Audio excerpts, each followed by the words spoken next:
life, you stop allowing it to occupy your focus. And so you have to take your focus off of that and put your focus onto something else. And so I always tell people it's not always something that we could be complaining about, but I choose to focus on the things that I can control and I can change about my life.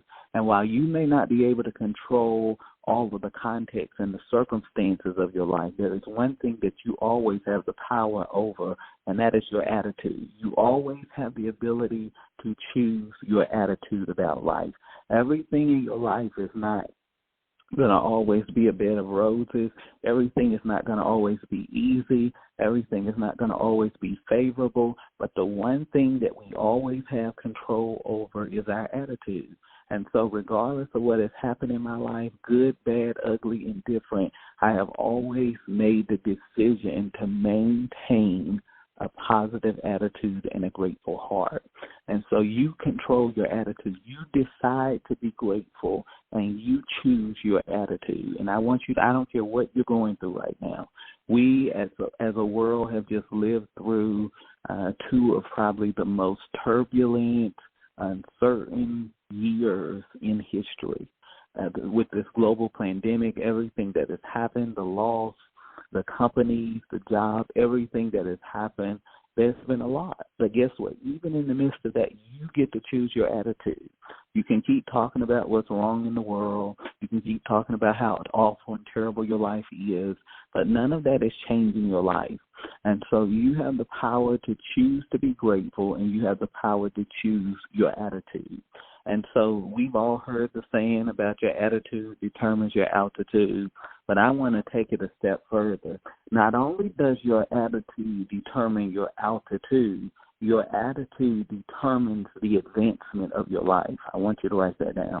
Your attitude determines the advancement of your life. I cannot tell you how many people I have talked to over the years that begin to go into this sad, soft story about everything that is wrong in their lives.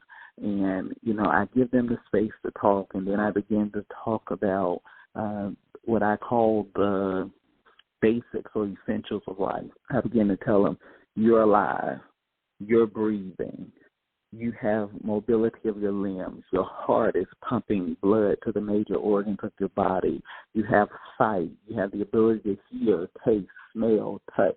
You have the ability to communicate and connect with other people. And they say, what are you getting at? You didn't just hear me say. I said, all I hear you talking about is circumstances in your life, but I don't hear you reflecting any type of gratitude for all of the blessings in your life. See, what I want you to do is don't get so caught up in the mirage of problems and challenges in life, because what I've discovered is that we tend to magnify our problems to unrealistic levels and gargantuan proportions. In other words, we magnify very small, minuscule things in our lives, and we make them so big that we give them the power to master us. It's a small problem, but we put so much emphasis on it that it begins to consume our entire lives. If you want to really experience the extraordinary power of a grateful life, it will require you to understand that gratitude is an attitude that you have to have, and that you can choose to focus on all the negatives in your life, or you can choose to focus on all the great positive things that are happening in your life. And you can use that as the fuel for your advancement and for you ascending to the next realm of greatness and opportunity in your life. So you have to decide on gratitude, and then you have to choose to have a grateful attitude. The next thing you have to do after that, you have to understand this about gratitude as well. You have to understand that gratitude is a paradigm.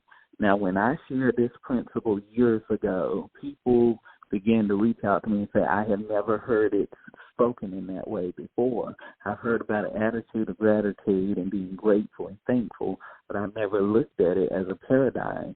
A paradigm is a belief system. It is a way of life. It is a psychological construct that governs and regulates how you look at life and how you view the context of the circumstances in your life.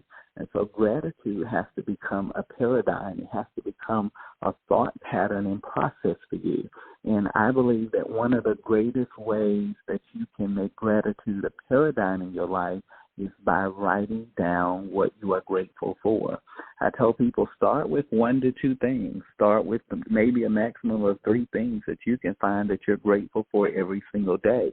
And then as you get versed in this and you've been doing it for 20 years or so, you'll realize that list gets longer and longer. Your journal entries get more and more rich and in-depth because you begin to live and experience more life, and you begin to realize how blessed and how fortunate you really are, and how things are really not as big as we have magnified them to be in our lives. And so a gratitude paradigm is a mindset that thrust out toxic, pessimistic, negative, destiny abortive thoughts that keep you from peace, keep you from gratitude, keep you from appreciating the incredible gift that life is.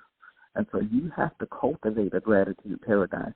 I believe that for me, keeping that journal all of these years has helped me to develop a gratitude paradigm where when something negative comes or something shows up to try to knock me off course and off center, I begin to go right back to that reset button and I begin to say, nope, because guess what? I have the blessing of this in my life. I have the blessing of good relationships, great family.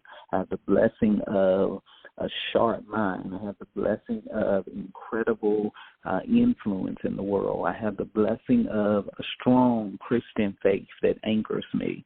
I have the blessing of an intimate relationship with God that I get to enjoy every single day of my life.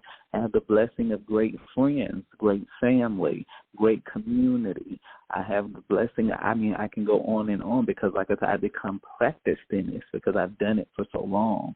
And so my brain doesn't even really begin to register all of those negative things because I've become so skilled at figuring out how blessed I am and that there's so many great things that are happening in my life that I'm not going to give my time and energy to this one negative thing that is happening in my life. And so gratitude paradigm, it is something that you have to do intentionally in your life, and you got to start with this journal. You got to start with writing down what you're thankful for because so many people have masters and PhDs in negativity. They can complain. They can tell you everything that is wrong in their life. They can tell you how today has been so awful and this is not happening and that's not happening. But guess what? They can't even name 3 things that they're grateful for that they're blessed to have in their life. And so it just shows the power of conditioning and programming and how so many people have been programmed and voice printed with negativity. We live in a constantly negative news culture. We're always we look for negative. We won't even click on the positive line. If we see something negative, gravitate towards it because we live in a world that has conditioned us to be pessimists. And so when people encounter someone like me that's very much an optimist, I believe the best, I expect the best, I'm producing the best, I'm engineering the best, I'm declaring the best, you're going to hear me talk of the best. It doesn't matter what's happening. It doesn't matter what's going on. I believe that good is on the horizon. Good will come out of the ashes. Of this will come something beautiful. That's just the type of person I am. I train my mind to see beyond limitations, restrictions, setbacks, all of the things that would try to stand in the way of breakthroughs and results and progress. And so you have to develop a gratitude paradigm.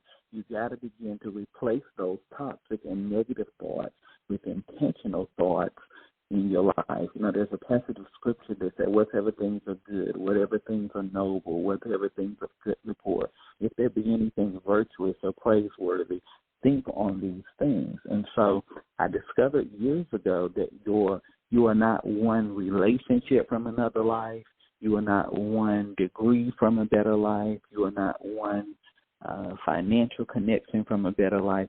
You're one thought from a better life. I learned that thoughts are things. Thoughts are properties that translate into the prophetic reality of our lives. Now, that's heavy. I don't have time to unpackage that. But thoughts are properties They are things. They are linked to tangible outcomes and results in our lives. And so you have to be very intentional